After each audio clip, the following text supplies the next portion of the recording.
सर्वसामान्यांच्या हक्काचा आवाज जागर जनस्थान।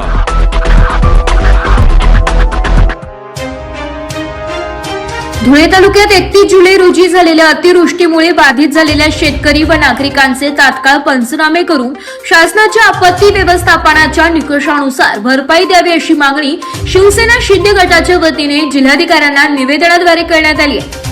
निवेदनात म्हटलंय की आंबोडे, नंदाळे, मुकटी, भिरडाई, कुंडाणे, वेल्हाणे, खोरदड आदी गावांमध्ये मुसळधार पावसामुळे मोठ्या प्रमाणावर शेती, घरे, पशुधन तसेच सार्वजनिक मालमत्तेचं नुकसान झालंय।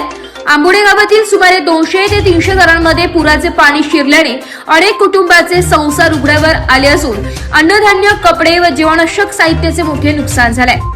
याच अतिवृष्टी दरम्यान कणेर नदीला आलेल्या पुरात आनंदा पारखे व त्यांचा मुलगा वाहून गेले असून 4 दिवस उलटूनही त्यांचा शोध लागलेला नाही आहे। आपत्ती व्यवस्थापनाच्या पथकाकडून शोध मोहीम सुरू असली तरी यश आलेले नाहीये।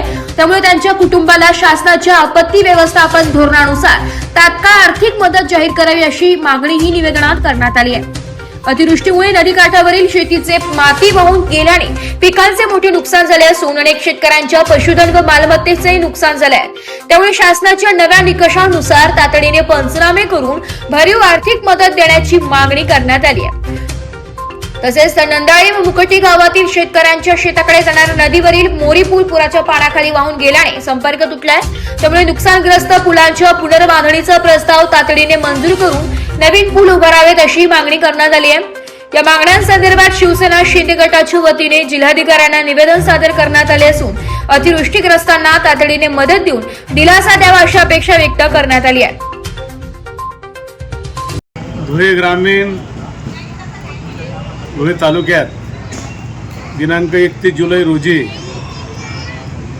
दिवस आणि रात्र असा सततधार मुसळधार पाऊस होता आणि या सततधार पावसामुळे धुळे ग्रामीणमधल्या आंबोडे, नंदाळे, मुकटी, भिरडई, खोरदड, कुंडाणे, वेल्हाणे या सर्व गावांमध्ये मोठ्या प्रमाणावर अतिवृष्टी झाली आणि त्या अतिवृष्टीमुळे अनेक शेतकऱ्यांचं प्रचंड मोठ्या प्रमाणावर नुकसान झालेलं आहे। शेकडो घरांमध्ये नदीच्या पुराचं थेट पाणी शिरल्यामुळे शेकडो शेतकरी आणि रहिवाशांचे संसार उघड्यावर आलेले आहेत। हे सर्व प्रशासनाला माहिती आहे, त्या प्रकारचे पंचनामे देखील होत आहेत।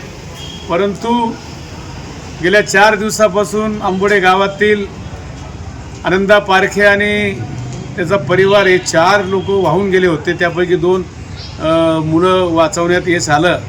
पिता आणि पुत्र हे दोघंही आजपर्यंत सापडत नाहीत।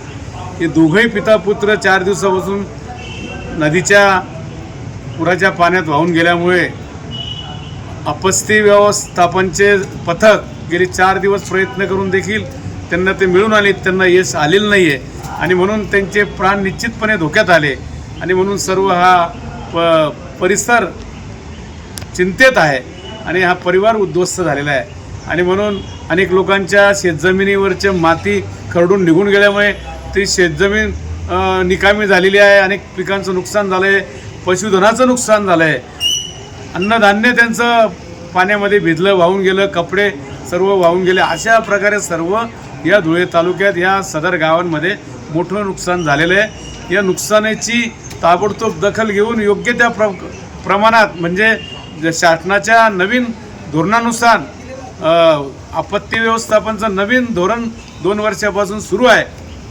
त्याचे वेगवेगळे निकष आहेत।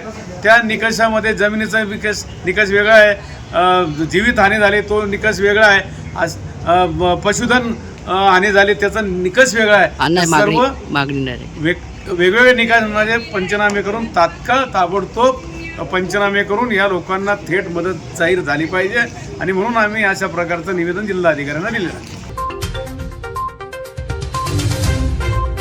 जागर जनस्थानसाठी रूपक बिरारी, धुळे।